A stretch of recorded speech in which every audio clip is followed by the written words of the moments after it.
one great class. I get a little obsessive about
gonna go probably till 7. I know Akash is not coming with us. Yeah, he's I think he's gonna get something. He was not feeling well today. We went outside and he ate something with us and then he started just vomiting. Oh, really? That's not good. Not good, not good. All right, let's get started. All right, love free to steer. All right, so we're good on Zoom. Okay, any questions? Anything you got? No, all right. Then we're talking about performance management and some appraisal process. All right, so just me and you. We'll get through this pretty quickly. Not pretty quickly. Okay. Talking about performance management, really talking about how do companies handle or build activities. So, I don't know what that is.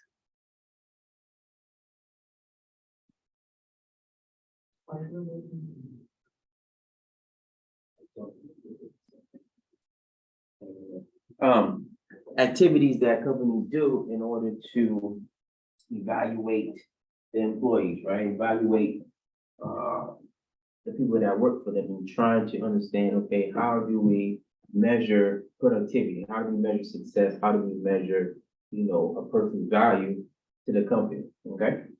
And so that's performance management. HR handles the performance management piece, right? But within the performance management, we have a performance appraisal, all right? So the performance management has different areas in it, right? It has the evaluation piece, it has the evaluation system itself, right? It has the mode in which you evaluate, and then the benefits that are attached to that, right? So there's five different things that go with performance evaluation.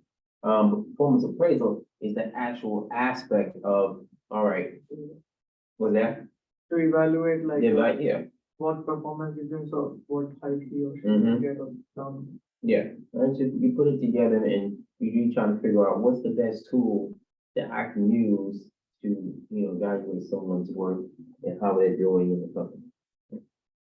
All right, so when you're doing when you have the performance management system, right, it should really, first thing is to kind of let people know what the mission is, right? What's our objectives as a company, right? 'Cause a lot of people, you ask them that work for a company, they have no idea what the company's mission is, right? They know what they do, but they don't know what the company does, right? And they don't know where the company came from, and they don't know where the company's going, right? And so when you have your performance evaluation and performance appraisal, you can start to outline those objectives or those expectations with someone, right? Because the first thing you should do really when you get somebody that works for you, you are the supervisor, you sit them down for initial counseling and say, okay, these are the responsibilities of the job, this is what I expect, and then this is what you expect from me, okay, as your boss, right? And then we talk about it and try to make sure we have a consensus, we have an agreement to the expectations and what it is that you're bringing to the table, okay? The other thing is, it's the documentation process, right? Having some documentation or some written evidence that shows that, hey, this is how this person progressed or done since they've been in the company, all right? And that's important because, again, I'm not gonna remember all the things that you do or all the other employees do, right? Or how you performed, and I'm gonna forget stuff, so I need to have it written down. And so have it as a record, and so that anybody can access it. If I leave, I go to a different company, it's still there, right? For others to access, to figure out who are the best people that we need to put our resources into so that we can groom them to move up the chain, right? Right? Identify areas of success and needed development. Right? So, that's the other thing that having a performance management system does, right? You can look at deficiencies and strengths, or strengths and weaknesses, okay? I can highlight the areas where I think you need to improve in, and also, get some personal development, and also highlight some of the areas that you're pretty strong in that I may need you to maybe help others with, or maybe I need you to take on another project, or, that kind of thing, and leverage that particular skill. Right, and then provide performance feedback to employees, all right? You always want to be able to tell your employees, hey, this is what's going on, this is how you're doing. You shouldn't wait Because you can do it a couple different ways. You can do an informal performance appraisal, you can do a formal one. Typically, you should do one as soon as you come in to a new department, new section, new job. At least within the first 30 to 60 days, you should have, come on, there you go. You should have something, ready to go.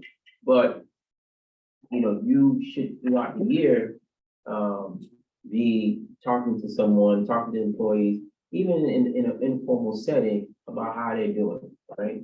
Having a conversation and say, oh, you did a great job on that project, okay? Hey, I saw that you did this report, it was really well done, really helpful, and I think that, I wanna, put you in for some special work, right? What you don't wanna do is wait till the end of the year, and then you do the performance appraisal, and then it's like, oh, well, your appraisal sucks because you did this, and this, and so it's gonna reflect in your appraisal.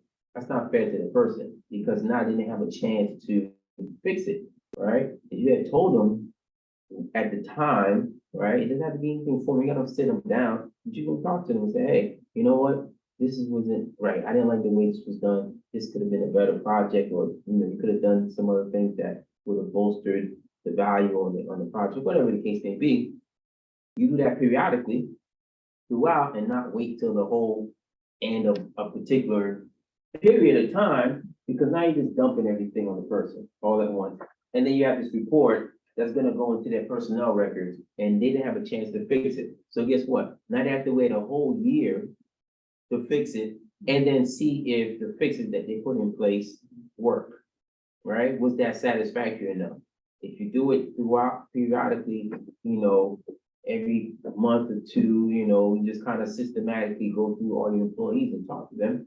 That's really the best way to do it. And it doesn't have to be, again, it doesn't have to be a formal setting. It could just be, hey, let's go to lunch, or just walk by. If you go into the bathroom, you're gonna get supplies, if you're gonna talk to someone else.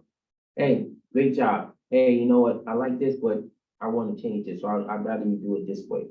That way, that person knows the next time, hey, I need to do it better. Okay? All right. So basically, this is just a visual depiction of how the kind of performance management, how it ties into organizational strategy, all right? And so, the performance of each individual employee has a huge impact on how the company does, okay? But if you can't evaluate the employees properly, it's gonna throw everything off, because they're gonna be people that, they get to work and they're kind of coasting. They're doing just enough to get by, right? You can't fire them, but you can't promote them either, okay? Then you have those guys that are doing nothing, okay? Absolutely nothing. They come to work, you don't see them, they kind of smoke, break, their lunch, come back, you might see them dead for an hour, they disappear again. As soon as it's 5 o'clock, they're gone. It's 4:59, they're gone already, okay? Then you have your water walk bug, your people that are, come in early, stay late, do everything, right? Those people tend to, unfortunately, get highlighted because they're doing good work. So guess what happens? Oh, you can do this too. You can do that too. You can do this too, right? You know why? Because this guy over here is not doing his job, right? But I know you're gonna do the job. So guess what? I'm gonna give you a couple of extra duties that you're not getting paid for. Now your job description, I'm gonna give it to you anyway, right? And hopefully that translates into their performance evaluation, right, at the end of the year, but usually doesn't, okay, usually doesn't. But the performance of the employees has a direct impact on how the organization is doing, right? Because if you as an employee, as an individual, can't meet your individual objectives, right, that means there, 股票我转给你呀，肯定。 wherever 不是 that 说 is, 这种钱吗？我先给现金。 I wish that organization from the very beginning of when you were hired would have the objectives of what they're gonna evaluate you on. right, Because it's not very clear right. until your performance appraisal is your leader. And that's the thing, the first thing you should do or should get when you get into a new job, new position, new department, you should sit down with your direct supervisor and they should lay out the objectives, your expectations, right? What do I expect from you and what you should expect from me, right? So there's no, like disconnect, there's no miscommunication, because this is exactly what happened. in most organizations, it's very unusual for you to sit down with your boss and have a talk about what I expect from you, right? They'll do something informal for like a minute, say, hey, welcome to the team, it's a great team. They'll give you all the positive stuff, right? But they won't really sit down with you and highlight what it is, sentence by sentence about, hey, this is your job role, these are your job responsibilities, this is your scope, this is your authority, and this is what I expect from you, right? And this is what you're can expect from me. Are we good? Okay? Once that's established, then the person has a direction. They know what's expected of them. Many instances, it's about expectation management, right? That's all it is. If you manage your expectations, then we're good. It's when people don't manage expectations and someone disappoints someone else because they let them down. Because I had all these expectations, I had all this potential that I thought you were gonna bring to the table, and it fizzled out, okay? But if you fizzle out, that means the department will fizzle out. That means that that level above me, right, is not gonna reach that objective, right? And then all that does is go back to organizational objective, right? Because now we have a department that isn't doing so hot, right? And we cannot meet one of our organizational objectives, right? So organizational strategy has to change, right? Maybe we go back and say, okay, how are we evaluating everybody, right? How are we, promoting people, right? Are we promoting too many people, right? Are we not promoting enough? Because every company worries about succession, right? HR is in charge of succession planning, but a big part of succession planning are performance evaluation, performance management, right? And understanding like who is capable of being groomed for next level. Who wants that, right? There's a lot of people that are great leaders, but they may not necessarily want to be in a position where they're supervisors or that kind of thing, right? And it happens all the time. A lot of times the people that you want to be in charge, is the last person you want to be in charge, okay? Because they're so eager for it. So, Okay. whatever that is, put your thing on mute. Mute people here. Mute everybody. Mute power. Okay. All right. So another thing that, when we talk about performance management, really, as I said before, it's linked to, the rewards, right? The intrinsic or extrinsic rewards that come with performing well. When I worked at Toyota, at the end of the year, like I said, November, usually around November, we get an evaluation, but it was always tied to some monetary incentive, right, for doing well. So Toyota, in November, we get a portion of the profits. Everyone does, right? They do profit sharing. And then from there, if you are the top 5% of your peers when it comes to evaluation, you get another $10,000, right? If you're in the top 10%, you get another $5,000, right? And then that's all multiplied by the number of years you've been there and at what level you're at, okay? So my boss, when I was there, I wasn't there that long for that period of time, but I had been there maybe 5 or 6 months. So my boss had enough time to kind of check me out or whatever, but it came time for the bonus and whatever the case may be. I got a $5,000 bonus just as part of my profit sharing, but then I got another, $4,000 because of my evaluations, okay? My boss, on the other hand, he'd been there, I want to say maybe 10 years. His evaluation was good. He got a $50,000 plus up, okay? So what do you think his boss got? Right? And his boss above him, right? He got 50.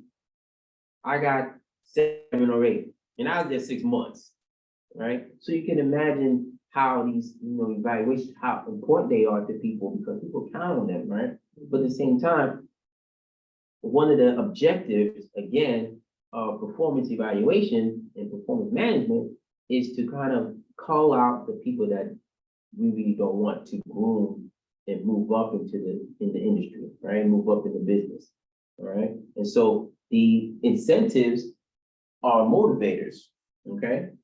And so when you have, monetary motivators, financial motivators, or other type of motivators, but that, want to do professional development or maybe want vacation time, whatever the case may be. That serves, to kind of push them and do better, right? But it doesn't matter how many, incentives you give, people will perform to their ability. People will always be themselves, right? Because they're gonna forget about all the extra stuff during the year, okay? They're gonna forget about the extra money when they have an Excel project that's due tomorrow and they're not halfway through, right? And it's gonna be late, right? They don't remember those things. They don't remember, hey, maybe I should not go here and let me do this work here so that I can get this money later on down the line, right? I can get a good performance evaluation. And so it's a useful tool. When it comes down to force reduction, right? If we can't figure it out on a financial basis, guess what? We figure it out on a performance basis. All right. So, all right, everybody makes the same amount of money. Cool. I don't know who to get rid of based on salary. We're gonna get rid of people based on evaluation. The top or the bottom 5 gotta go. Right? Facebook just did it. Amazon just did it. Microsoft just did it. Okay.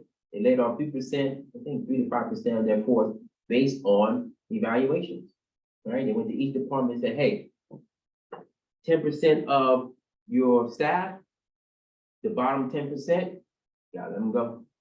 Okay, we gotta let them go. And that's exactly what happened, right? And so it becomes important here to understand the performance evaluation process and to also understand it not only from the employee standpoint, but from the supervisor standpoint. Okay, you have to be impartial, you have to be objective, you can't be biased in your evaluation, you can't inflate your numbers. Okay, just because I have a personal relationship with you and we get along personally, got a lot of things in common, doesn't mean your work is great, right? Doesn't mean you're a good worker. I like you as a person, but guess what? You got some shortcomings, right? Or I don't like you as a person, all right? But you're a phenomenal worker. You get your job done. There's nothing in the contract that says we have to be friends, right? Nothing at all. So I should not use that as a criteria for evaluating them, right? Just like I shouldn't use your race, gender, your religion, all right? Your sexual orientation. None of that goes into performance evaluation. What goes into performance evaluation is how are you performing at the job, period, point blank, in the statement. That's it. What are the merits and what do you bring to the table, okay? All right. So some global stuff which really goes into, international HR. Now, I know United States for sure, we have a very rigorous performance evaluation process, right? But I know a lot of other countries don't have that, right? A lot of countries, it really is up to the supervisor to tell them yes or no, right? If you have a personal conflict, a personality conflict with the supervisor, you're out of luck, okay? And so I know a lot of countries have that. Although it's not correct, everybody's aware that's how the system goes, right? And so if that's how the system goes, everybody's accepted that, then that's how you kind of have to play the game, right? Maybe you have to be a little nicer. Maybe you have to, keep quiet and not say anything, right? When you're at your job, okay? In the military, it's kind of like that, right? I didn't always get along with my bosses. Some of my bosses I thought were real stupid. They weren't the brightest people, but guess what? They were my boss. I didn't say anything. Whatever they wanted, cool. I'll give it to them because at the end of the day, whatever they were doing for whoever their boss was, if they failed at that, that would reflect on their evaluation, right? But I know that I supported them in what they wanted to do, right? And so my job was just to advise, hey, sir, man, we should go in this direction. This one right here, not so much. And then let them decide, right? That's what leadership is about. Give you the information, you make the decisions, okay? But internationally, it doesn't always work that way. Okay, internationally, it's basically follow orders, keep moving, right? All right. Younger subordinates do not collaborate with their younger managers and with their managers discuss performance appraisal, right? I don't know how it is really nowadays. Okay, I haven't done a performance appraisal on somebody young and forever in a day. So I don't know what that looks like. I know this generation and mindset is a little different than past generations and how they, interact with their supervisors, okay? They're a little more open, a little more liberal, everybody's more vocal. Nowadays, everybody wants to kind of stand on their own 2 feet to a certain degree. And that's, it wasn't like that back in the day, okay? Back in the day, especially for women, it was really tough to kind of like go against the grain, right? To kind of say, hey, you know what? I have an opinion. I don't want to be disrespected. I want to build a relationship with you, but it needs to be a good working relationship. It wasn't always like that, okay? And so I think this generation, has a little more flexibility because there's more of a spotlight on how these relationships actually go, right? And it's easy to sue somebody now, right? It's easy to just go on Twitter, Instagram, Snapchat, whatever, and totally destroy somebody's life in a matter of minutes. Okay, it's the truth, right? We didn't have that back then, right? And so, and there's more of awareness about making sure there's equality in the workplace. Okay, like I said, not all managers and bosses are meant to be managers and bosses. Some of them are just trash. This is happening. Maybe Simon is alive and they're making it like he's dead. Oh, Simon Cowell? Yeah. Now, Simon Cowell was dead. Is Simon Cowell dead? Did Simon Cowell die? I don't think so, did it? No, I don't think so. I think it's a hoax. Really? It's in the news, like, in the, like, but. I'll Google it. Correct. It's a hoax. Cause that's what I looked it up. I'll look at Facebook. Yeah, I look at Facebook. It tells you everything. Okay? This on Facebook is the truth. Did he really die? No, I don't think so. The other thing about, when you sit down with your boss or when you sit down with anyone, you shouldn't take the evaluation as criticism. All right? Constructive criticism, yes, but not just, it's not a personal, like, it's not a personal evaluation of you, right? It's not necessarily like who you are. I'm not condemning who you are. I'm not talking bad about you person. I'm just really focused on your work ethic, right? And what you've done thus far as it goes to what's related to your responsibilities on this job, okay? But many people take it the wrong way, right? Instead of taking it in a positive note, saying, okay, at least my boss is paying attention to what I'm doing, and if I fix these things, I can get back on track, okay? They take it as something negative, right? And it's not always negative, right? For the most part, you're gonna get feedback. Everyone, I don't care who it is, President of the United States all the way on down, has something they can work on to be better. It doesn't matter, okay? And so there's always room for improvement because we're all not well-rounded enough to where we know everything, or we're just so great and above everybody else. It doesn't work that way, all right? And so there's always room for improvement, there's always room for criticism, there's always room to take feedback and apply it in a positive way, okay? Apply it in a positive way. Don't go into the whole thing with, guarded and kind of like, oh, you don't like me, and that's why you give me this evaluation, or I'm a woman, or I'm African American, or whatever the case may be, okay? That will come out, if that's what's happening, it'd be pretty evident, okay? If you're a good worker, you're doing the job, it's really hard to deny the person their just due if they are a true performer, because everyone else around you is gonna see that, okay? It's just not gonna happen, right? I say that. Supervisors, some bosses are dumb, okay? They're gonna make some mistakes. But at the end of the day, people will not let that happen to someone who is highly valued within the organization, all right? You're not gonna let it happen to you, all right? So you can rest assured that people see your value, they know what you add or bring to the table, especially if you've been some assistance to them, right? They're not gonna let that happen, right? And so don't take anything as criticism, don't take anything, in the wrong way. Just take it, try to get better, at what you're doing, and take it for what it is. Just a matter of, hey, work on these things, you work on these things, you're gonna be better, and you'll move up, if that's what you're looking to do, right? Some people are content where they're at, and they just want a, job that's gonna get them to retirement, and they're okay, and there's nothing wrong with that, okay? But remember, the least amount of effort you put in the job, that means someone else has to put the extra effort in, okay? Low effort here means high effort someplace else. All right, and so you remember that you are being a detriment to the team. You might be the weak link. If you don't know who the weak link is, then you're probably it, okay? You have to, you don't want to be the weak link. You don't want to be that guy like, yeah, we'd be great if we didn't have Dr. K, and doesn't do anything, all right? This is the importance of the group assignments, of the group case studies, all right? The stuff you do together, collaboration, because everything in the workplace really is about collaboration now, right? And so you don't want to be that weak link, not carrying your weight, right? Because again, it's going to come out at the end of the day in performance evaluation. Someone somewhere is not gonna stand for it. They're gonna, same way they're gonna highlight you positively, they're gonna highlight you negatively.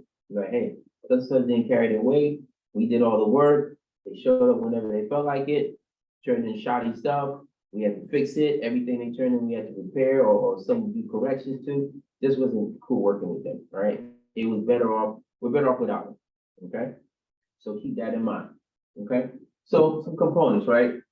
We're looking at a performance focused culture. Clear expectation, goals, and deadlines.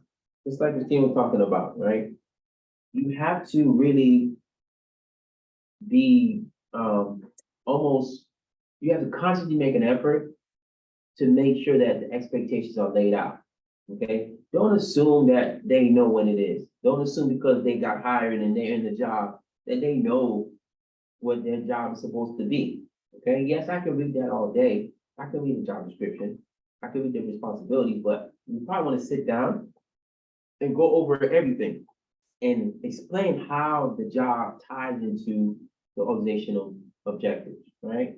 What value do you add to this organization?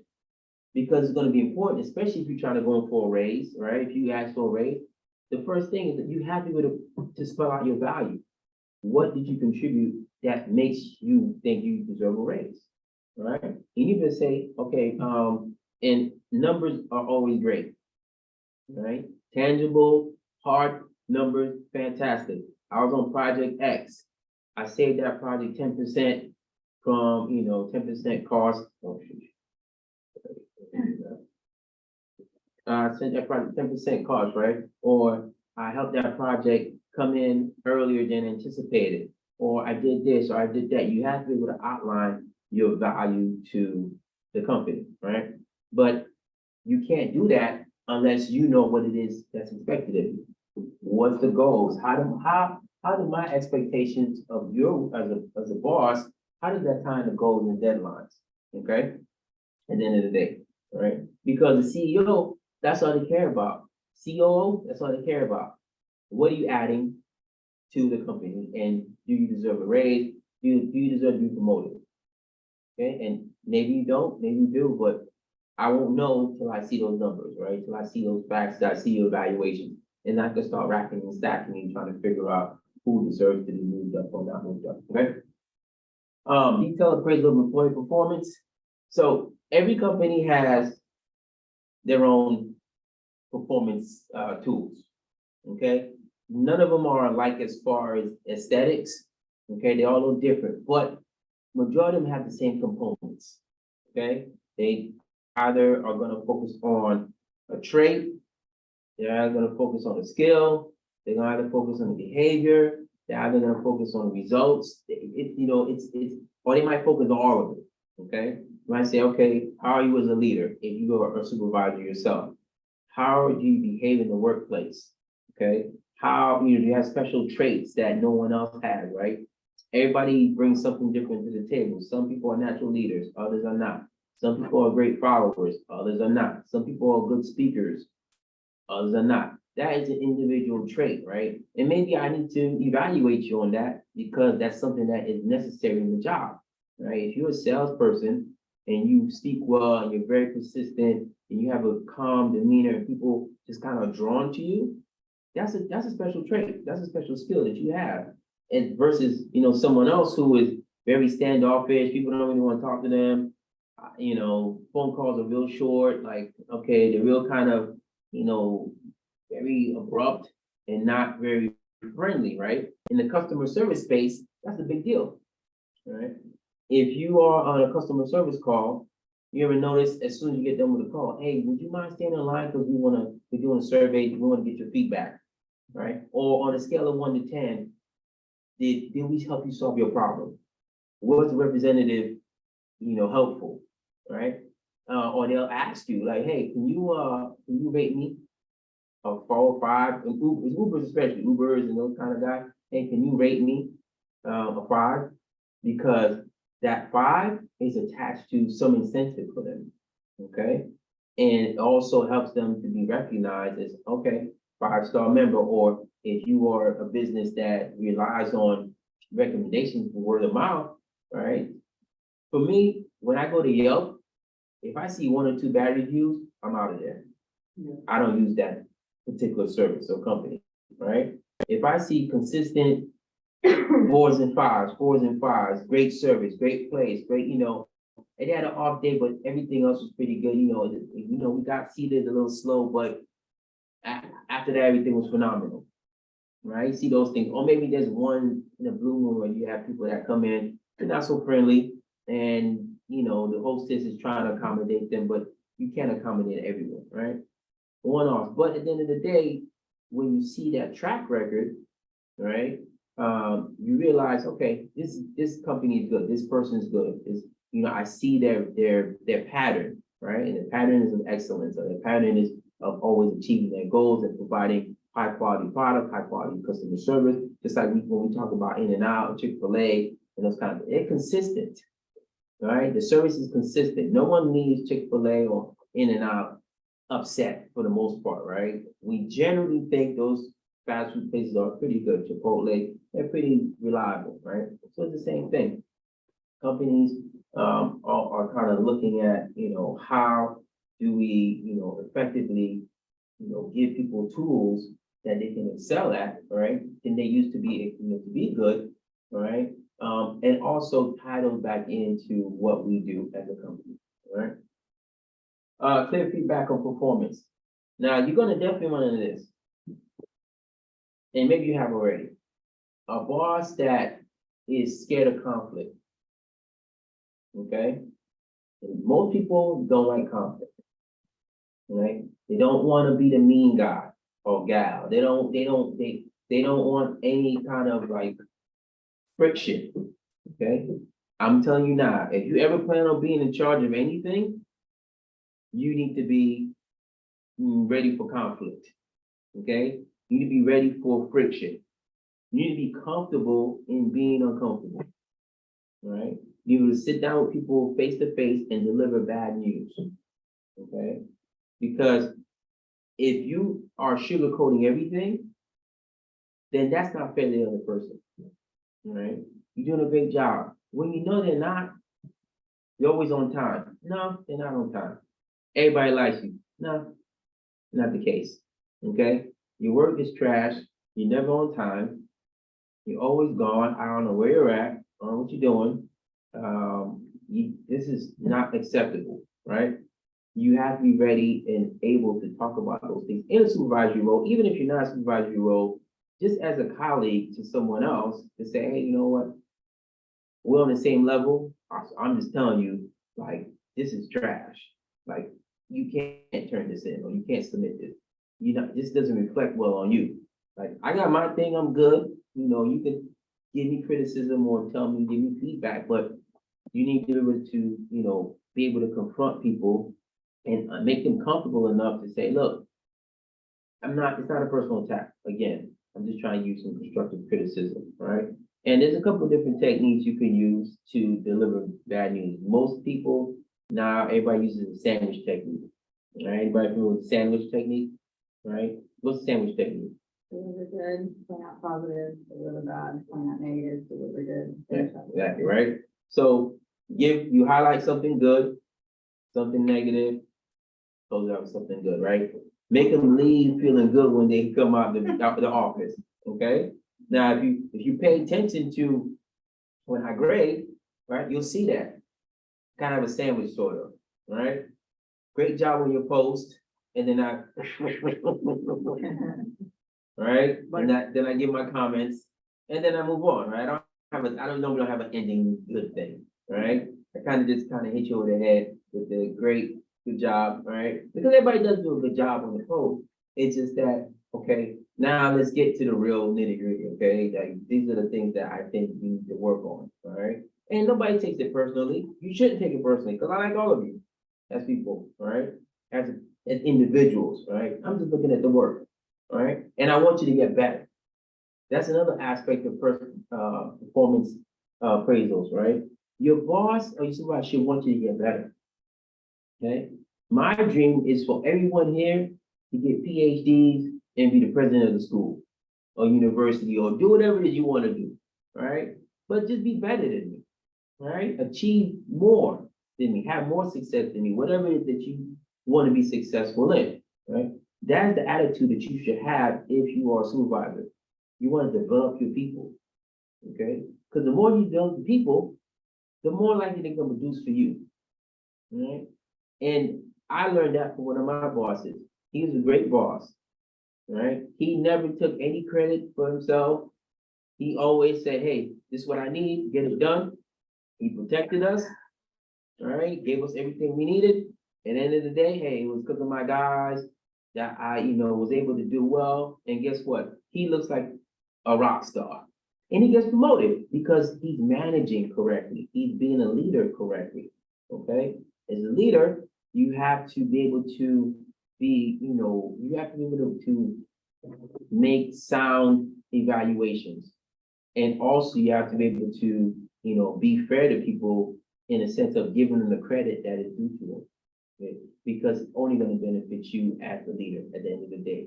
If the whole team feels that they're being treated fairly, they're getting objective and, constructive feedback, and they're seeing once they implement that feedback and those, criticisms, and they fix them, that they're progressive, right? That's what you want to make sure you do, right? You don't want to give them feedback and then they fix the things you told them to fix and they're not moving anywhere. They're like still staying here. Like, no, you fix the things that I asked you to fix. You're moving forward. You're making progress, right?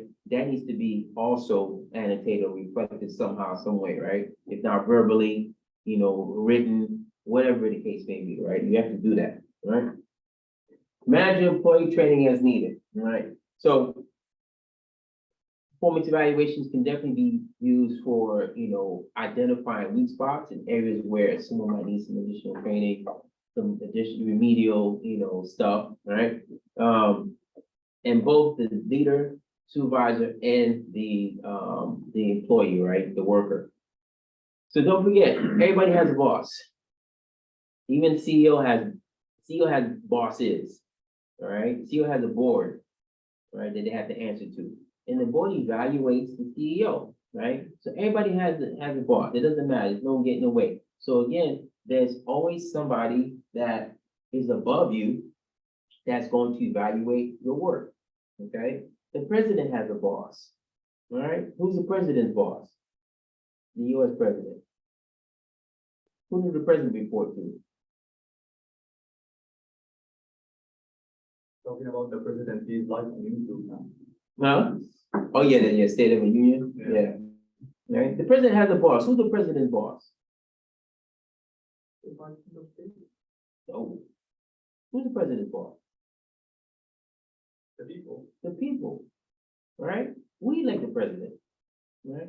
Now, I'm not saying the system's perfect, but we elect the people at the end of the day, a person, right? At the end of the day, the president has to respond or has to report to us. What have you done? Okay? State of the Union. What have you done? What are you doing? Where are we going? How's everything been? Right? That's what the State of the Union is about. Okay? This is a evaluation tool for the president. Because now it's the opportunity for us to look at what he's done up to this point and for him to state his case as to why maybe he'll want to run in the next election and why you should, elect him again, okay? The State of the Union is that evaluation tool that not only the people use, but Congress uses and the Senate uses, right? To kind of evaluate presidents, right? And they have a boss, right? We can impeach the president. right? If we get enough people together, and, hey, we gotta impeach the president. How many times has Donald Trump impeached? Anybody know? What was the question? How many times was President Trump impeached when he was in office? Twice. Okay, twice. Now, being impeached doesn't mean you lose your job, not the president anyway. But he still got a poor evaluation. People were not happy with his work, right? Hence, he didn't get a second term. Right? Because people were evaluating because he reported to the people, and we didn't like what was going on. Okay, we didn't like the direction of things. Okay, that's not to say that he can't fix it. That's not to say President Biden is better. That's not to say anything like that. We are strictly evaluating him on his merits and what he did while he was president. Okay, and then you have this tool to say, hey, you performed in this level when you were president this time, right? We give you another shot. Are you gonna fix the thing that you need to fix? All right. Not being a president is a little different. There's a lot more moving pieces. You're talking about the leader of the free world, basically. There's a lot of things going on and that kind of thing, right? But at the end of the day, we are the evaluators for the president, right? So everybody has some boss, right? And then their performance has consequences, right? They have something that they have to either they're gonna gain, as a reward, another term, or they're gonna lose, they're gonna go home. Okay, they're gonna go home and go fishing or do whatever former presidents do. I don't know. All right. So how do we measure employee performance? All right. So a couple of different ways. First thing, I think the first and foremost important way is the quality of the work. All right. To me, that's how I evaluate people, off the quality. Quantity, not so much. Depends on what industry I'm in. Manufacturing, quantity and quality are gonna matter, okay? But quality always kind of takes a front seat, okay? Quality is always in the driver's seat, but quantity at times sometimes matter, right? So how many outputs or how many units are we putting out? Are we putting out the units that we're supposed to be putting out based on the amount of equipment that we're using, right? What's our capacity, right? Are we using full capacity? Are we 80%, 90%, 50%, all right? Did we reach our objectives or reach our goals, right? And so that's really what we're trying to evaluate, right? So you can do it on quality, quantity, timeliness of output, meeting deadlines, okay? That's another way, right? If you're always making sure you turn in everything on time, okay? That says a lot about you. That says you're probably organized, you care about deadlines, right? You care about your time and you care about my time, okay? Every time something's late, you're basically telling me you didn't care about my time. Because you don't think about how it's gonna impact me because I have to grade it, right? So whatever I'm doing over here, because I allocated my time for certain things, now I have to go back and grade your late work, right? And that puts a wrench in my schedule, right? Now that make me late for something else that I have, and now that reflects poorly on me when it had nothing to do with me. All right? And so when you're on time, it shows a lot of things about who you are, your character, and that I can count on you to meet the deadline, right? Now, whether or not the product is quality and it's up to par, that makes a difference. But at the same time, I'm gonna give you credit for being on time. Okay, no matter how crappy it is, at least you turn something in. Okay. All right. Punctuality, attendance, we talked about that. Efficiency, work completed, that kind of goes with timeliness and punctuality, right?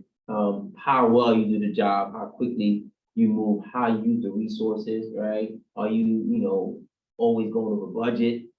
Are you always under budget, right? Does the, product you're putting out, what's the defect rate on that? Like, really, what, you're giving me something that's on time, but is it just that we're gonna go back to fixing it, right? It's trash, it's on time, but guess what? Now I have to go back and repair it or make it better because you didn't really put the work and the rigor into it, okay? All right. depending on what okay. And then there's weights, and weights, it depends on the evaluation form or tool you're using, but usually there's weighted, averages, okay? Some things weigh more than others, right? For me, like I said, quality weighs more than quantity, timeliness, efficiency, all this other stuff, productivity, right? The quality of the product, quality of the work is always something I weight heavier, right? And you can see it in your grading, right? On the grade schedule. Final exam is worth so many points, right? LEs are worth so many points. Time justifications are worth so many points. Each thing is weighted differently based on its importance. That's why sometimes I tell you, hey, yes, it's a time justification, but don't wait too much time on it, right? It's 20 points. Okay, it's not even a difference between a letter grade, honestly, right? So don't turn in something, but don't spend all week on it. Pardon, right? Final draft, we were just talking about that, right? I know it's a final draft. I don't expect it to be perfect. I don't expect it to be complete. All I want to see is what you've done thus far. Okay? And so once I get that, I can have an idea of where you're going and that you're good to go with it, right? But the final paper has such a heavy weight that we want to see what's going on prior to you turning in, so I give you some feedback if necessary, so you can fix it, so you can be on the right path, because that will definitely drop you a couple of letters grade if you don't get it right. All right, so you gotta pay attention to those things. All right.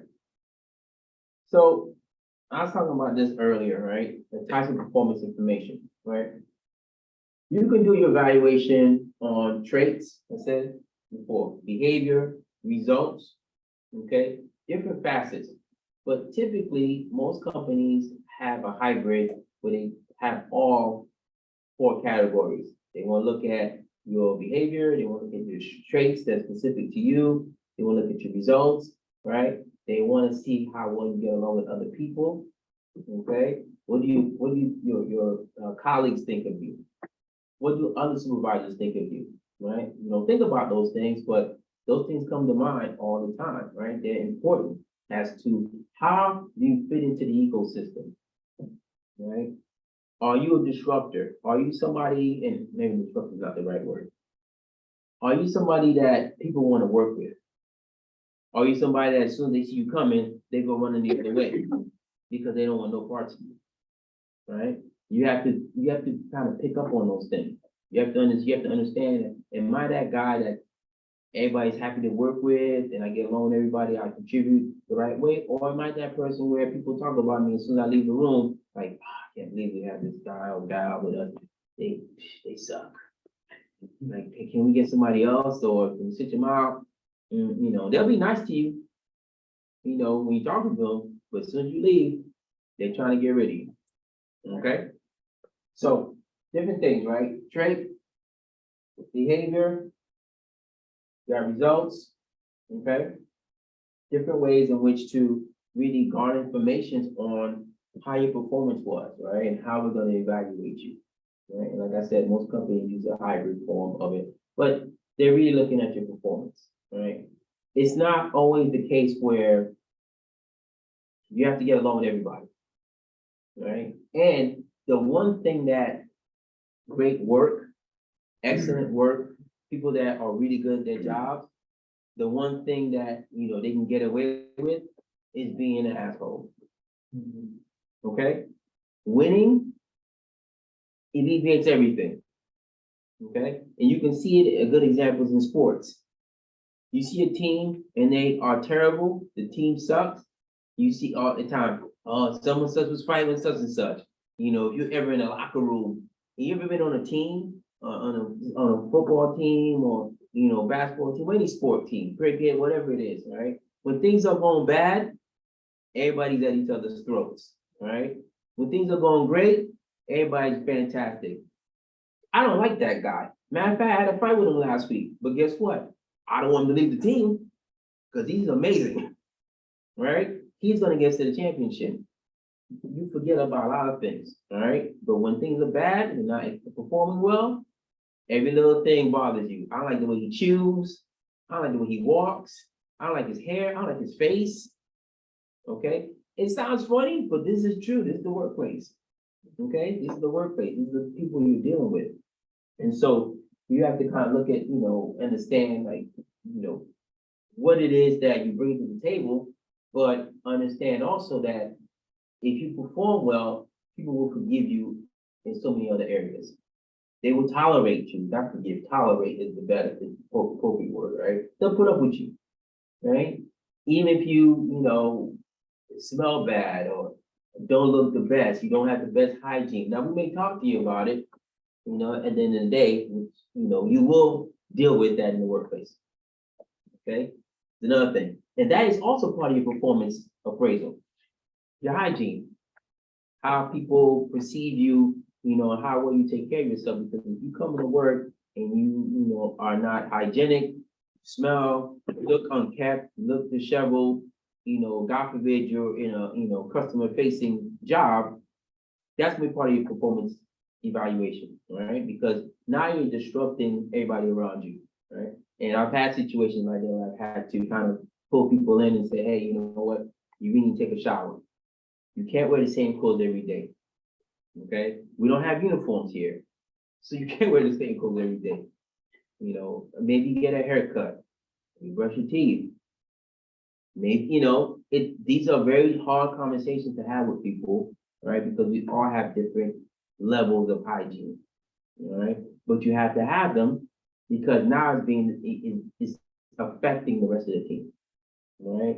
It's causing a problem. And the team is not very not happy about those things. Okay. All right.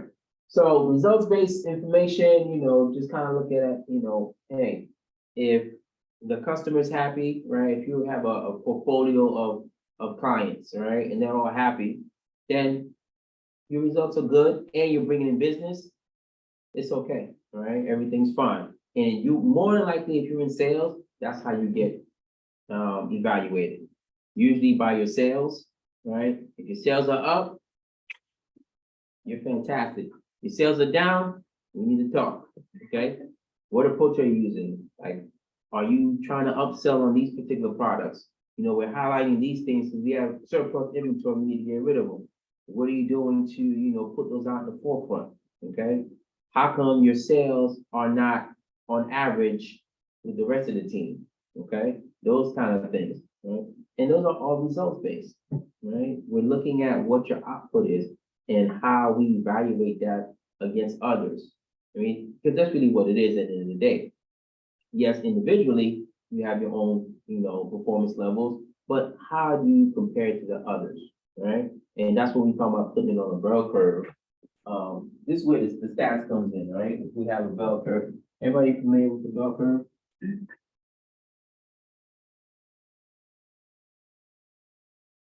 Yeah.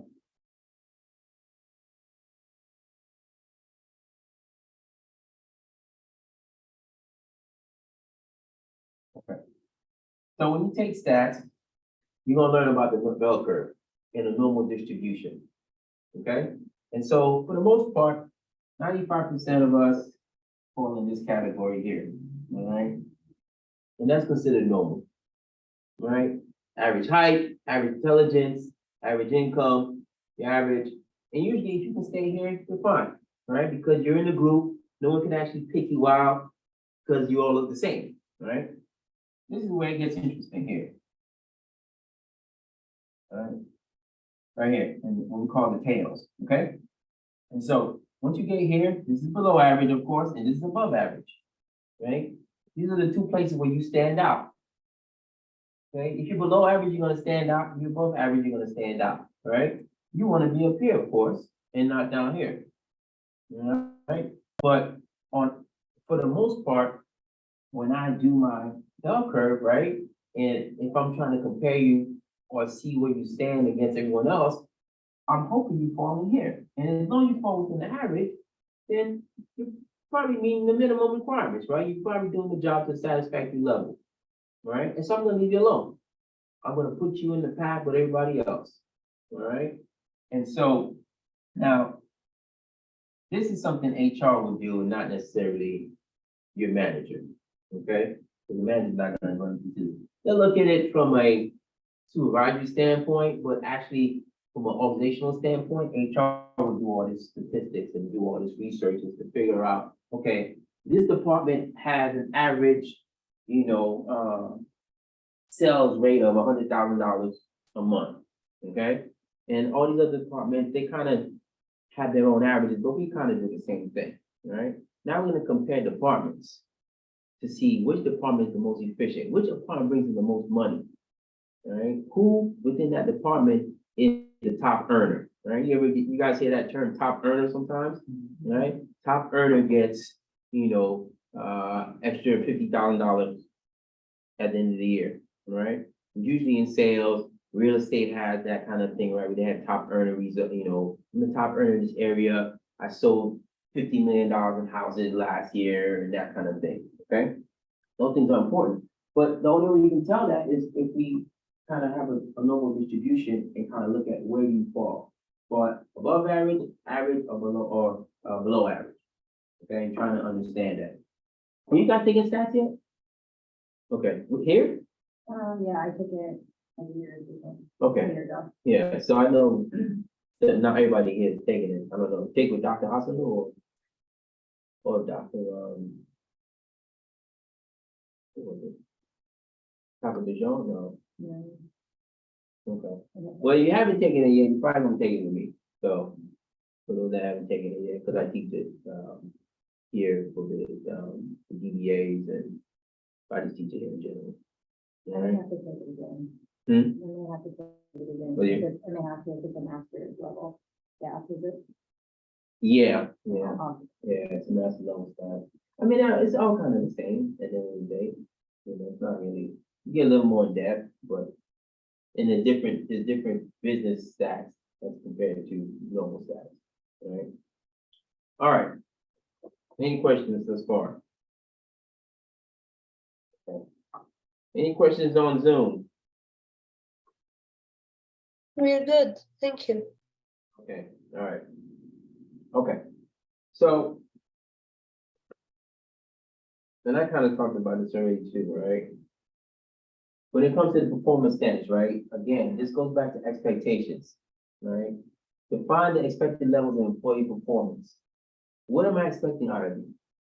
Right? If you are, middle manager, right? Or you are a senior manager, right?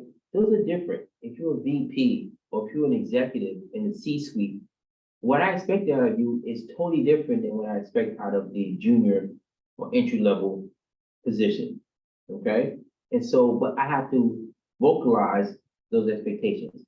I have to vocalize those standards. I have to make sure that you know what they are before I start evaluating you on them, right? It's not fair, again, right?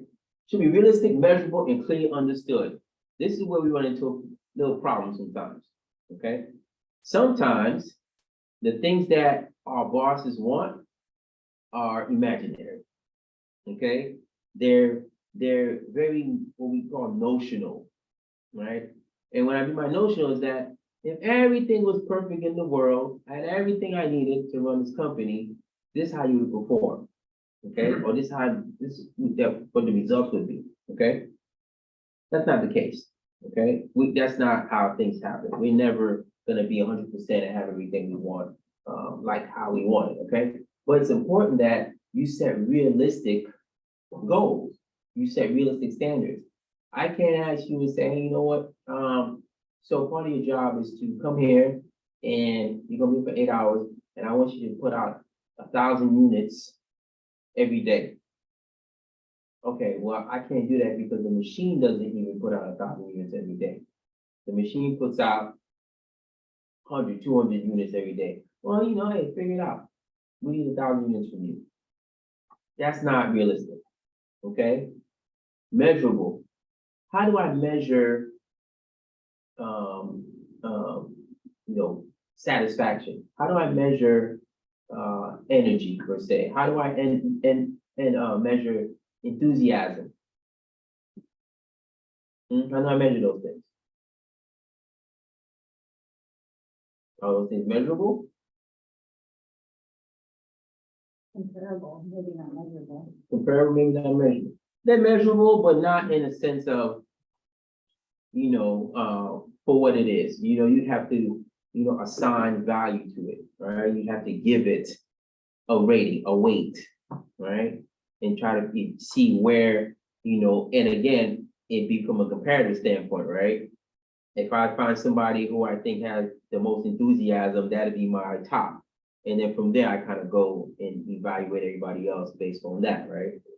But you can't really measure those things, right? And so that's why we don't necessarily use enthusiasm and, job satisfaction as things on a, on performance evaluation. It's something that just not, I can't measure, right? I can see them in the work, maybe, I can kind of see it in the person, but I can't measure you can't measure feelings, okay? It's just not possible. How sad are you? I don't know. I don't know what bottom sad is. I don't know what top sad is. I don't know what middle sad is. I have no idea, right? So they have to be measurable, right? And so you have to put down hard facts and numbers, okay? Again, is this something that we can measure? Can I measure the number of units you put out? Yes. Can I measure how much motivation you have? No. I cannot, okay? Again, I'm not gonna judge you or evaluate your motivation. Now, it may be a category, and then there may be some criteria that I'm going to use that is more tangible and more quantitative in nature, but I just can't say, oh, your motivation sucks.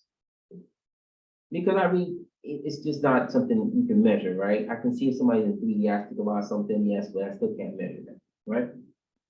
And clearly understood. You don't always have, the one thing you will find definitely in the workplace is your boss is all over the place, okay? Says one thing, you give them what they want, and then they'll tell you, that's not what I wanted. It happens all the time, right? There has to be clear communication and no misunderstandings about what it is that I want from you and what you are gonna give me and what you need from me, right? It has to be outlined, black and white, plain as day, easy to understand. Can't be convoluted and just kind of ambiguous in nature, because you're gonna get ambiguous, right? Yeah, I need you to do that project. Okay, cool. I need it by Thursday. Okay. That's it. Good luck. And so what exactly are you looking for? You're looking for a presentation, you're looking for an Excel, you're looking for a write-up, where we going with this? Oh, just give me something. Okay, I'll give you something. Something that is, favorable to me, right? And I turn it in like, that's not what I told you to do. That's exactly what you told me to do. You told me to do me, right?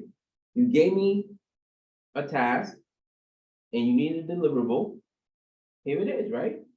You didn't give me any guidance. You didn't give me any orders. You didn't tell me exactly how you wanted it, when you wanted it, in what format, right?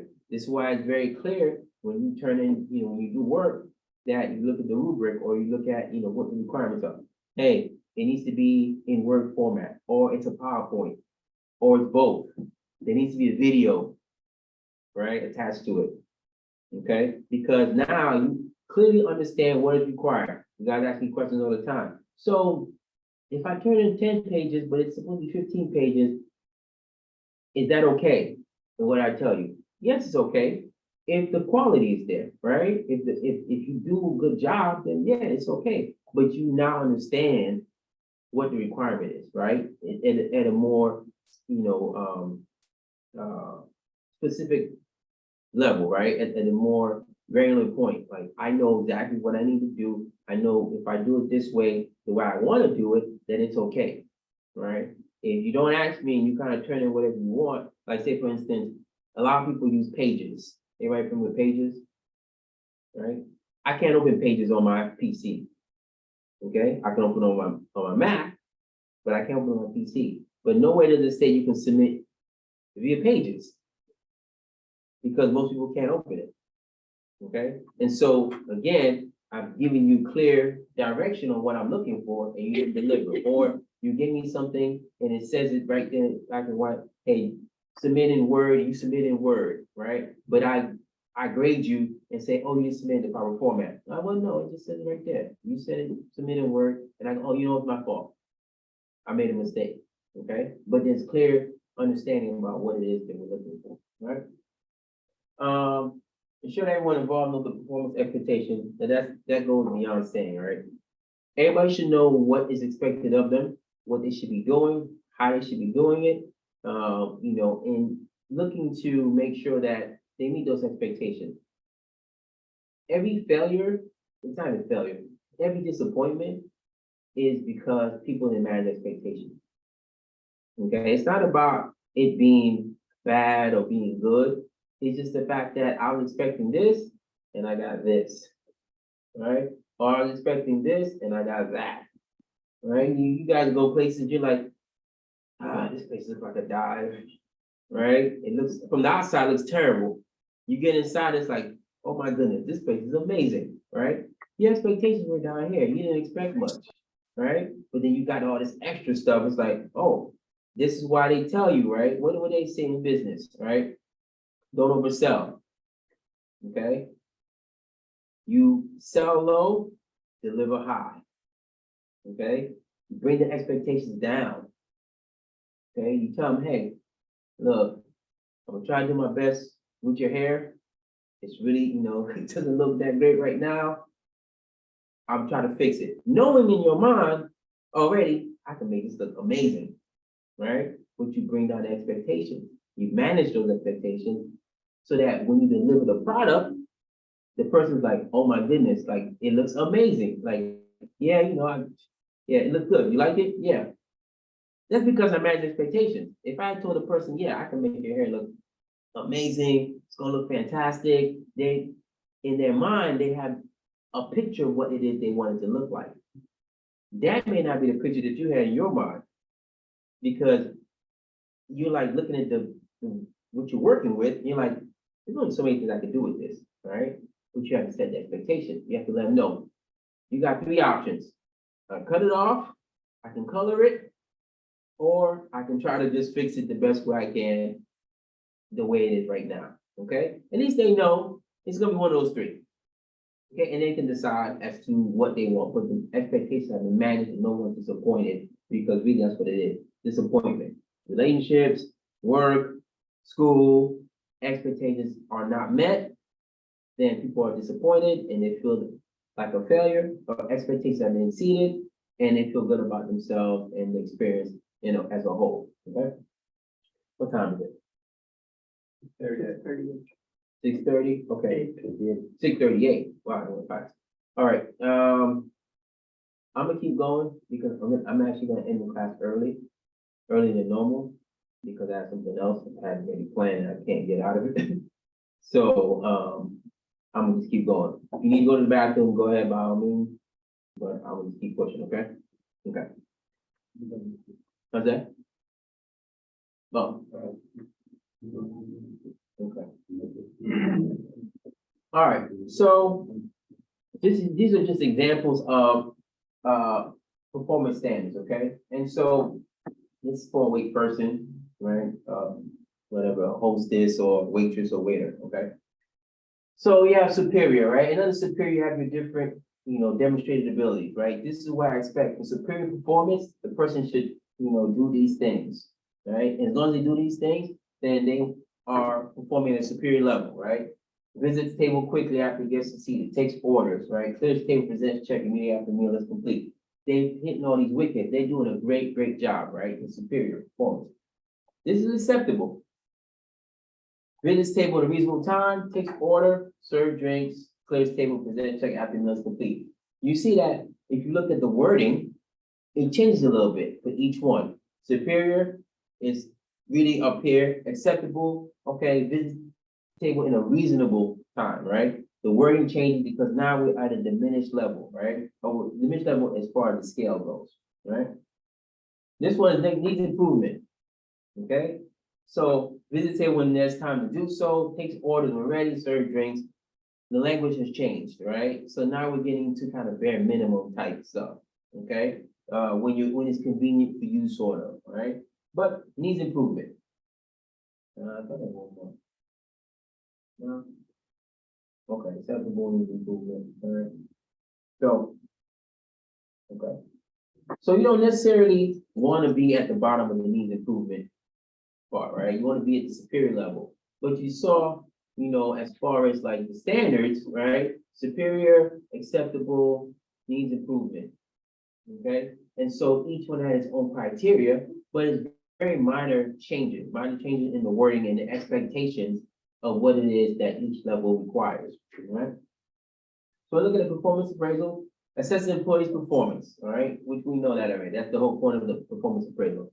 As I said before, each appraisal for different companies are gonna be different. They just are, right? Because each company values different things, and they want their thing to be unique to their company and how they run their business, all right?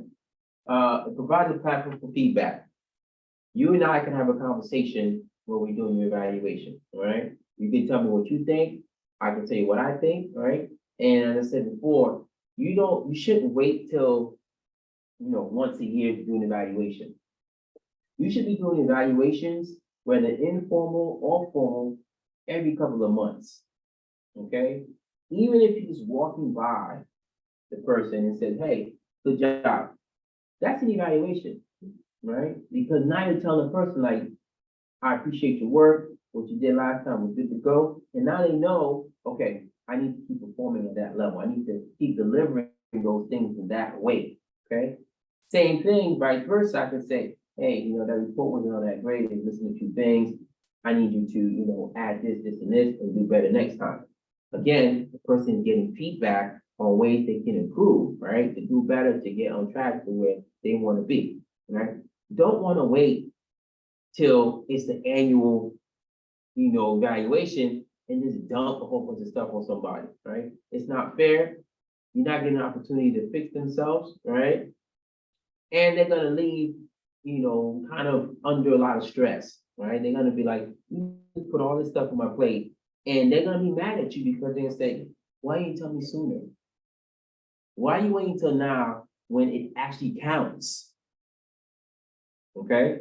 Because the performance evaluation counts.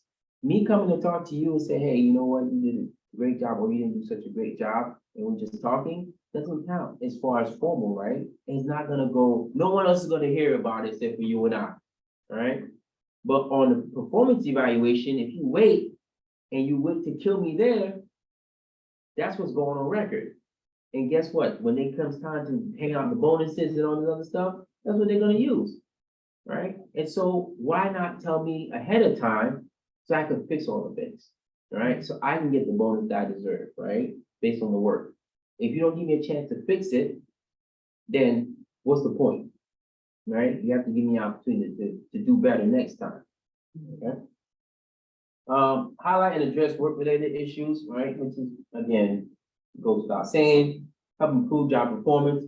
Again, knowing, hey, these are the areas you're deficient in and you can work in, or you're doing a great job across the board, you need to tweak this in here, but overall, everything's good, right? Those are kind of things.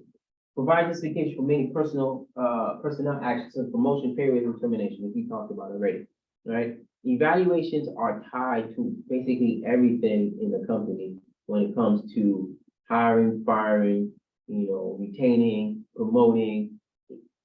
Everything pretty much tied to evaluation, okay? Because again, if I'm looking to reduce the force, where am I gonna start? Am I gonna start on people that make the most money, if it's a financial constraint? If I can't use that, then I'm gonna use performance as the next thing, okay? Who's performing well, who's not? And then from there, I chuck them, okay? Get rid of them.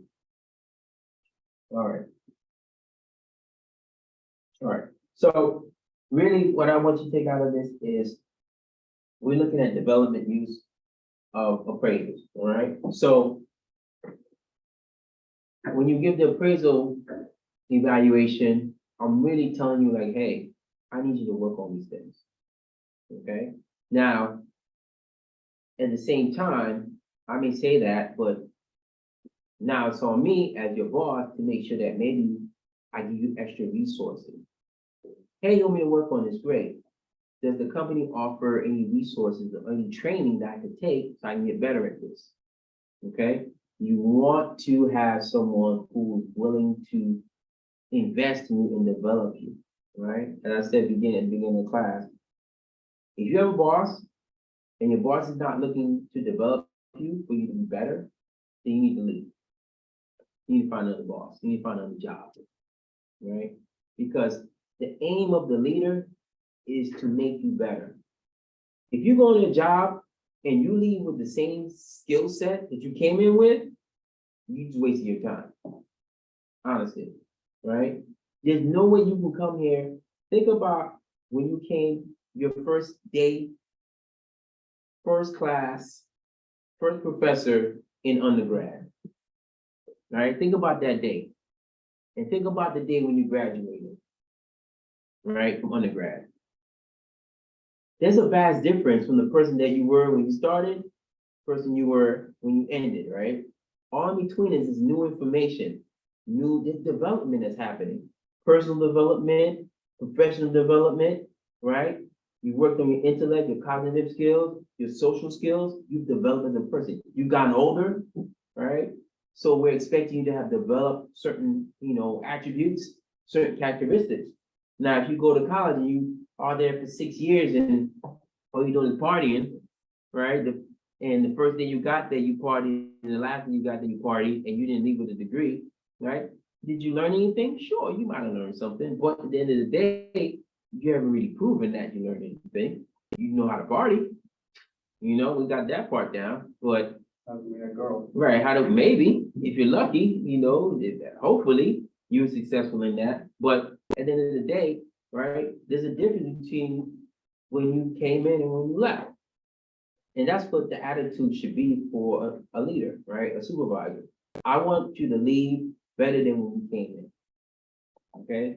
When you leave, you should be able to do my job, right? And this is where a lot of managers and supervisors get nervous, right? They start to micromanage because no one wants to feel like their job is in jeopardy from one of the people that works for them.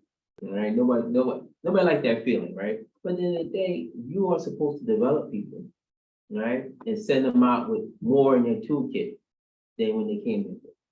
All right, that's really the objective when it comes to performance appraisal. Because it will contribute to the value of the company. It will help you to become a better, worker, an employee, and it'll also make me look like a genius, right? As the leader, because I've groomed all these folks, I give them all the tools, I passed on as much experience and knowledge as I can, and then excelling. And this is why it's important when people say, "Oh, you graduated from such and such." Oh, okay, cool. Who'd you study under? Right? There's some disciplines that are like that, right? Who'd you study under? I studied under, I don't know, Sigmund Freud or whatever, right? And you go, oh, okay. So you definitely learned something, right? Like you came out of there better than you did before, because it matters.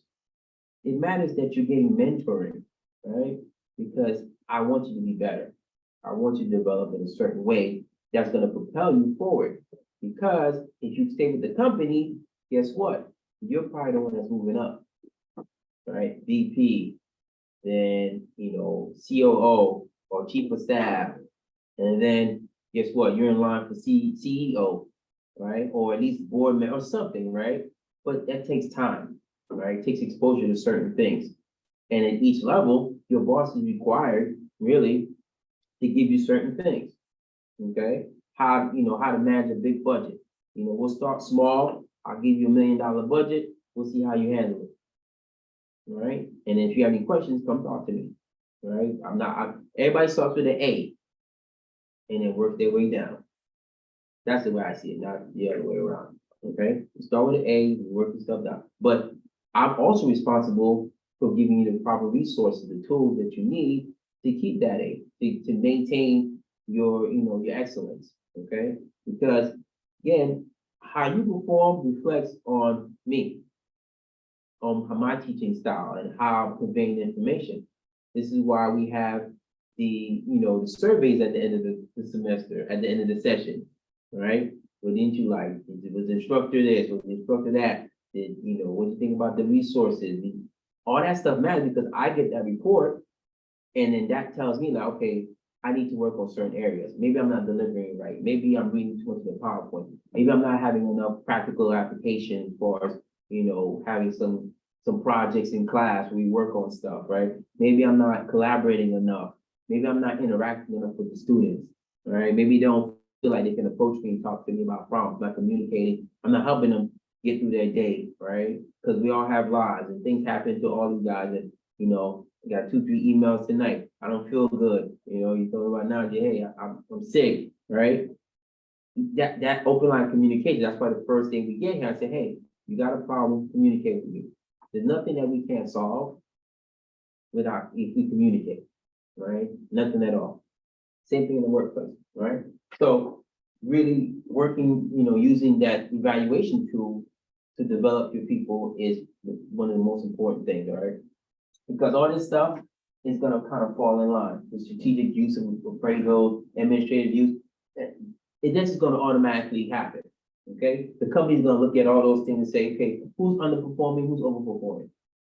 That's it. But the development piece is really at the supervisory level, okay?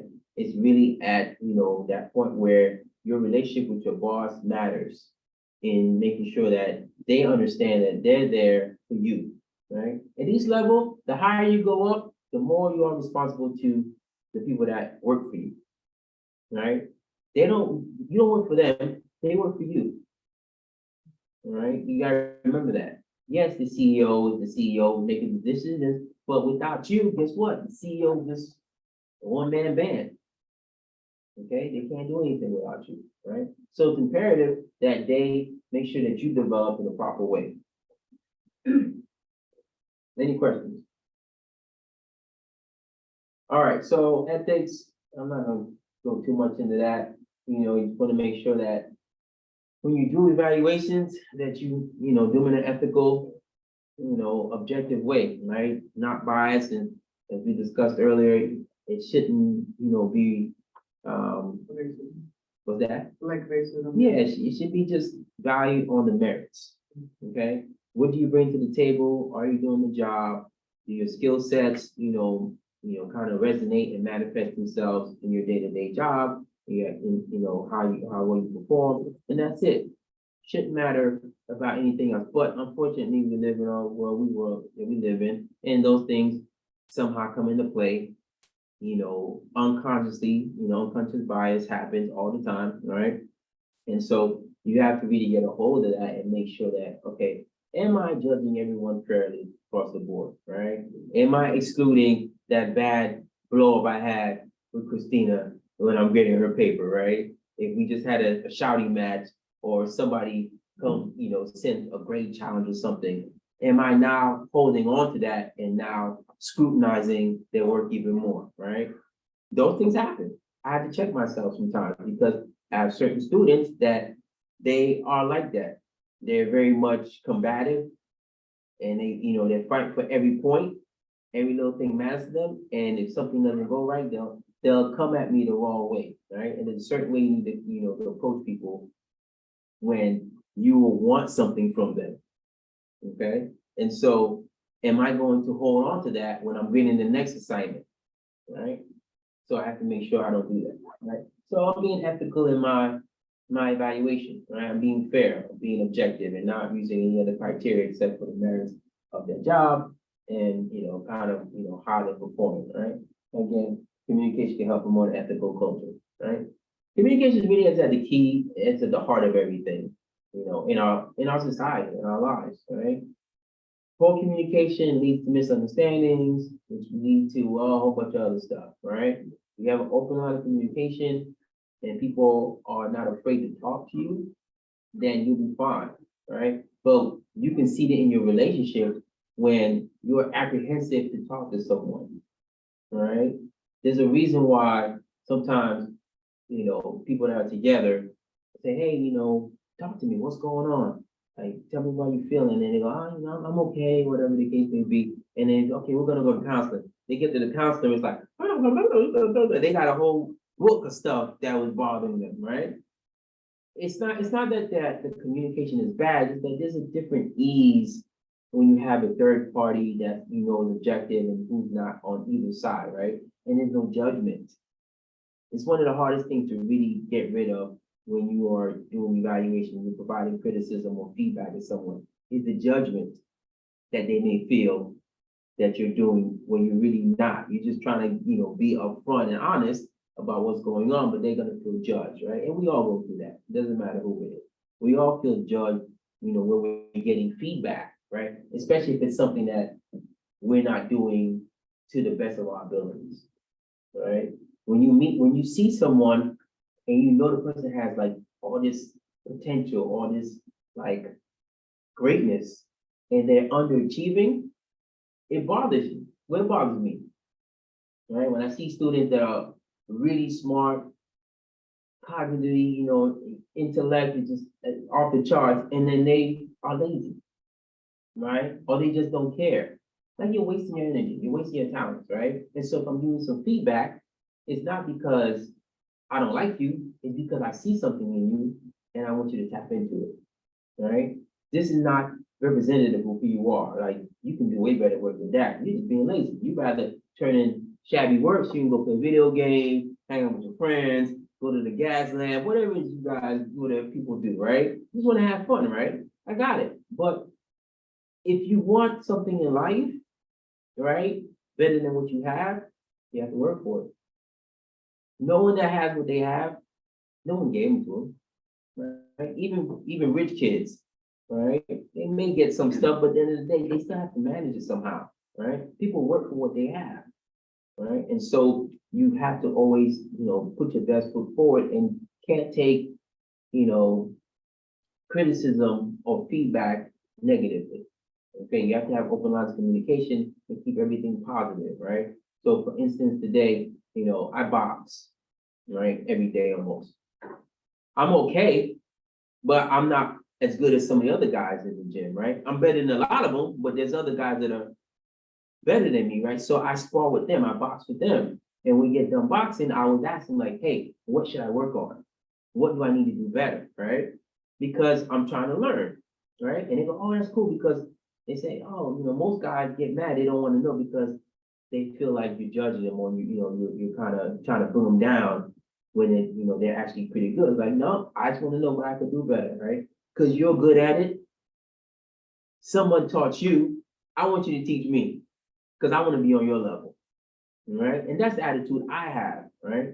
But it doesn't always go that way, right? But again, that comes from communication, building trust, right? Making sure that people know there's an open door policy to your office. You can talk to me anytime you want, right?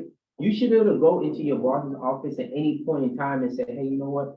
What can I do better? And it should have an answer for you. Okay, a good answer. Right? Any boss is paying attention. What can I do better? How can I perform more? How can I add more value to not only myself, but to the organization, and to the department, right? Where can I pick up the slack? Right? Because you want to get better. Now, that's not everybody's mindset. Like I said before, some people are fine with just being complacent and nothing wrong with that. Okay, but at the end of the day, we want to get better, right? It's about development. That's a lifelong endeavor, right? All right. Let's see. So HR, selecting the type of appraisal system to use. All right. So, and I said before, HR is going to manage the performance management system or the process, but we don't necessarily do the evaluating. Right. We just manage everything. And the way we manage it is that we check for inconsistency, we check for biases, we check for prejudice, right? We check for trends that, that don't necessarily show fairness, okay? Is the 4/5 rule, right? Where if I'm hiring a certain amount of people, that I have to make sure that 80% of the people that I hire, right, 20% I rejected, that number can't be more than the number of people that I hired. It's a weird formula. So basically, they're trying to make sure that the people that you're rejecting or not, kind of accepting, don't have a common demographic, basically, right? And so the 20 people that I rejected, for some reason, they're all women. Or they're all African American, or they're all Caucasian, or they're all Muslim, or they're all from the middle, like, something's wrong. They all can't be from the, it's just not possible. You have a bias, you have a prejudice, you discriminate in some form or fashion, right? Those are the things that HR checks for, and there's other ways in which to do that. All right. Okay. So when we're looking at, figuring out what performance appraisal process we're gonna use, right? We're really trying to figure out, do we want to have a formalized process, or are we okay with an informal process with some formal aspects thrown in there, right? And what I mean by that is that there's some companies that every time you talk to an employee or worker, they want to document it. Okay, every little thing. Person was late, documented.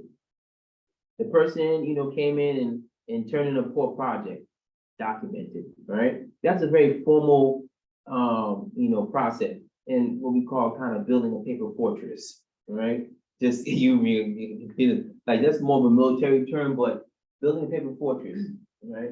Because what happens is, it's very difficult to get rid of someone just to say, oh, they didn't perform well. Well, show me. Like, show it to me. Where did that perform well? Well, on this date, they did this, on that date. Show me. I can't let you fire somebody just off your word. It doesn't work that way. You need to show me, right? And so some companies are a little more formal in that sense, right? Some companies are more informal. And I find that it really is more of the generation dependent as to the formal or informal, process, right?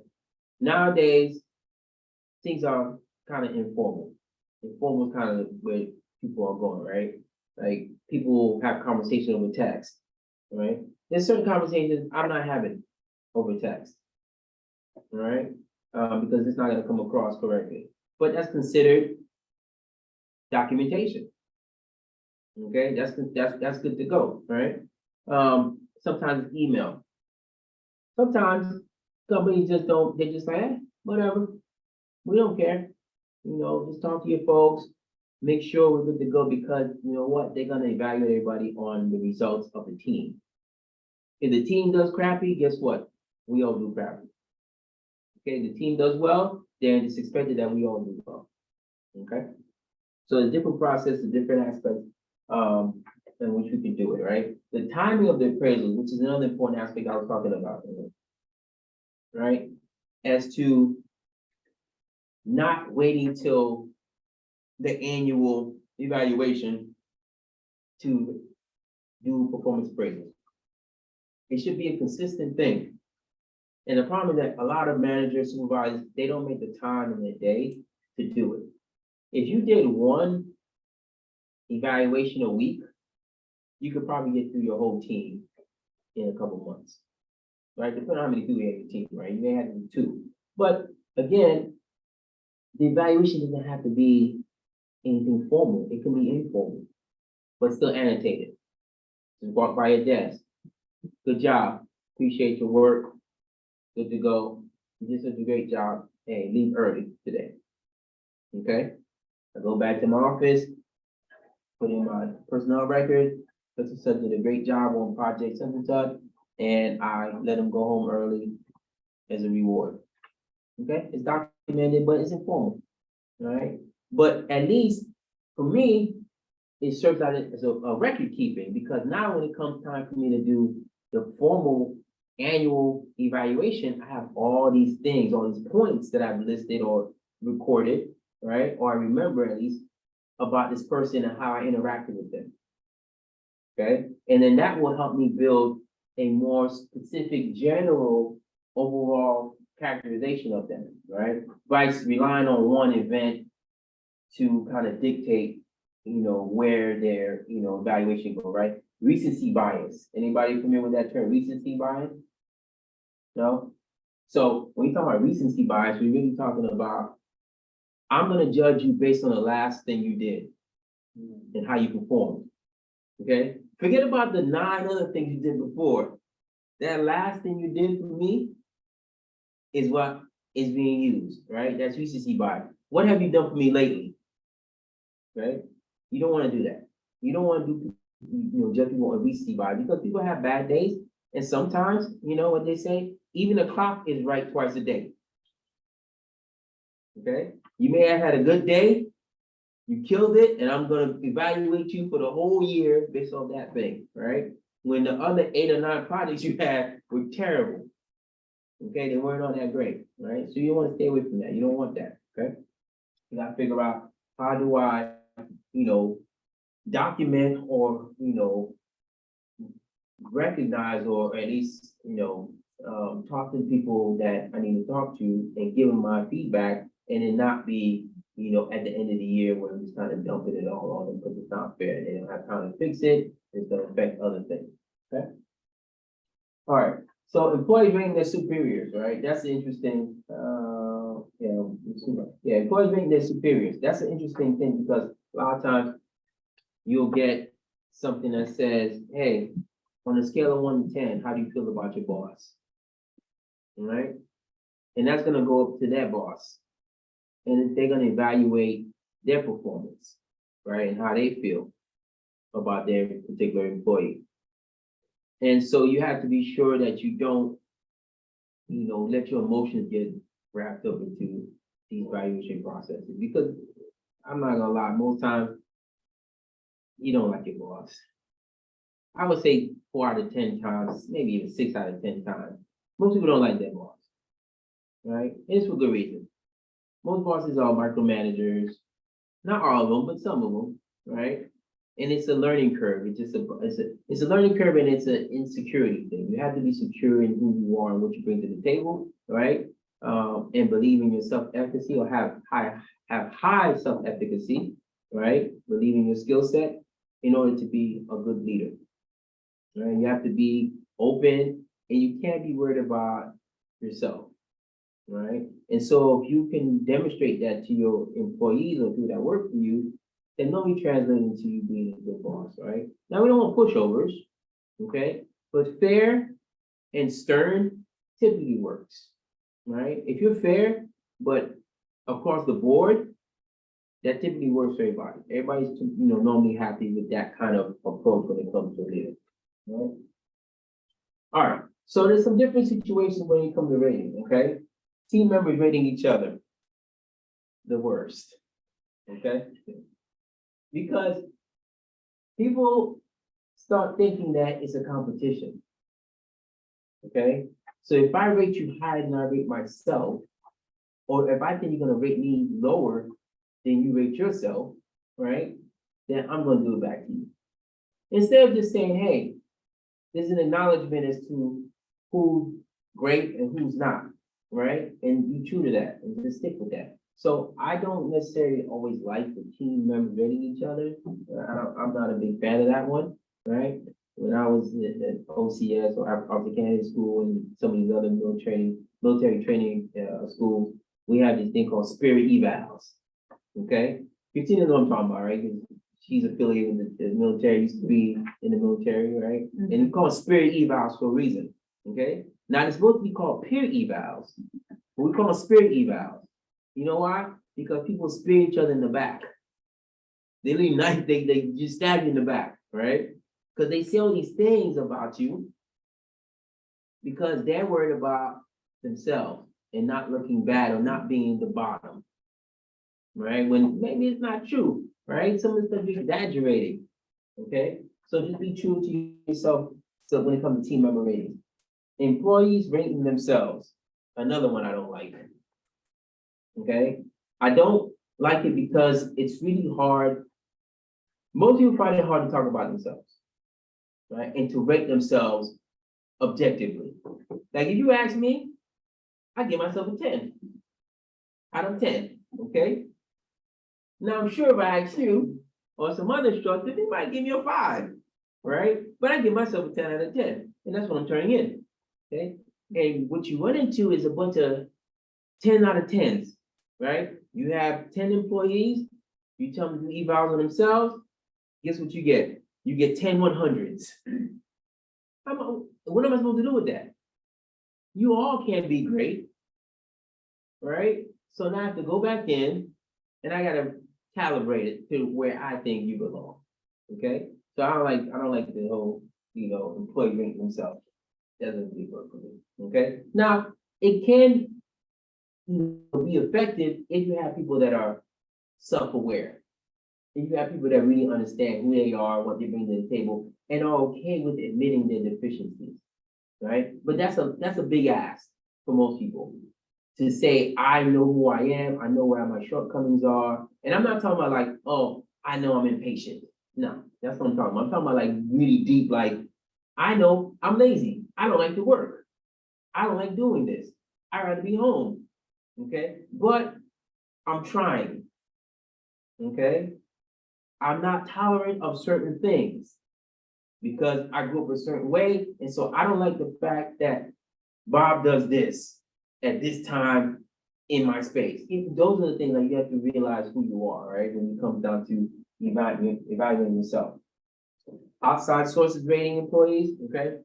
That works pretty good sometimes, okay? The problem with that is that the people that are doing the evaluating typically don't have a big enough sample size to make a really good assessment, right? They have to kind of come in and be there for a while and kind of look at, what's going on, the dynamics, and you're not gonna get the full picture of really what's, happening. So again, it's hard, right? Evaluating people objectively, okay? All right, so who's done a 360 before? No one done 360? Disc? Nobody? Okay. So Disc 360, let me go back here. No, okay. So Disc 360 is a popular tool that's used in corporate America. I don't like it. I don't think it's stupid, but it's just not. Yeah, it's just not, it doesn't always work well. The thing with the 360 is that you get evaluated by everyone, right? But the evaluations are anonymous. And so you don't really know who said what and why they said it. Okay? And people get really, really mean on 360s. Or like they don't know who's evaluating whom, like. Yeah, so I'm doing review for you, but I'm not mentioning my name, like I Right. did that for you. yeah, it's anonymous. Like they can do a 360 on me, right? Yeah. So they'll ask you, the students, to evaluate me, they'll ask the staff to evaluate me, they'll ask, the CEO to evaluate me, right? But then it'll get all mixed up in a bunch. It's all evaluations about me, but I don't know who wrote what. Yeah. I have no idea, right? And and the thing is, the autonomy, for some reason, just lets people, they feel like they can just say whatever they want, right? I've seen 360s where people are cursing other people out and like talking so bad about them, like they're the devil and this is the worst person on the planet. Nothing to do with work. Okay, nothing to do with work. They're just venting about some personality conflict they have, or maybe, there was one I saw about, politics. People are gonna have different views on politics. It has nothing to do with their work, right? And so, the person, because that person was a Republican and they're a Democrat, they just bashed on them. Okay? And this is where you have to kind of be able to remove those things, all right? Take those things out of the evaluation process and say, you know what? It has no relevancy whatsoever with the person's performance. What does that have to do with anything? Them being a Republican or Democrat, it has to do with the job. Now at this level, right? Unless you work in the government, right? And even then you see how dysfunctional it is, right? So you don't want that, right? You want to make sure that when you give the evaluation, it's based off the merit. So 360, it's a good tool. It's okay. It's just, again, not my favorite. Okay, not my favorite thing. But they use it across the board to see how everybody that is, in your direct chain and also outside of your direct chain, how they see you. Okay, that's the value in it. I get an outside view and I get an inside view, right? People that work with you day to day, and those that work with you occasionally or collaborate with you on certain things, they give me your perspective, right? And then that way I can kind of balance out and say, okay, well, is there some consistency to person's performance, right? Internally, everybody loves working with you. Externally, everybody loves working with you. Okay, then this person, no matter who they come across, they're a good worker, right? As compared to, hey, internally you're great, but once you leave, the department and you work with other people, you like subpar. People are like, yeah, they're okay, but they really didn't, doing the work, they just they were goofing off. And you're like, really? Like, they're great for me. Like, this is one of my top-notch producers. Like, not today. They did not do anything for me, okay?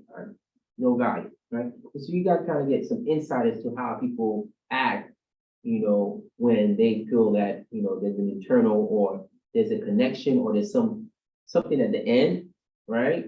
Because if you're working for me, I'm your direct supervisor, I'm the one that has the most influence on your performance appraisal. But I'm going to go external. If you do work externally, I'm going to go to other people and say, hey, I'm doing evaluation on whoever. What do you feel their work performance is? Oh, it's good, it's poor, it's okay. I'm going to incorporate that into my summary, right, into my evaluation, because that speaks to your performance as a whole, as a person, okay? All right, what time is it?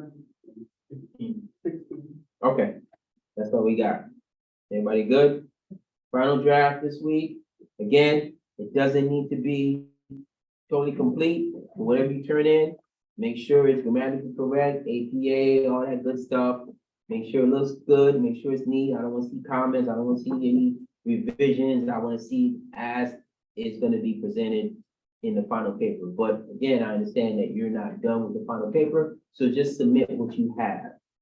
Okay, submit what you have. I just want to really see that you're on the right track and you're sticking to, the thing that you outlined as far as you're going to be looking at.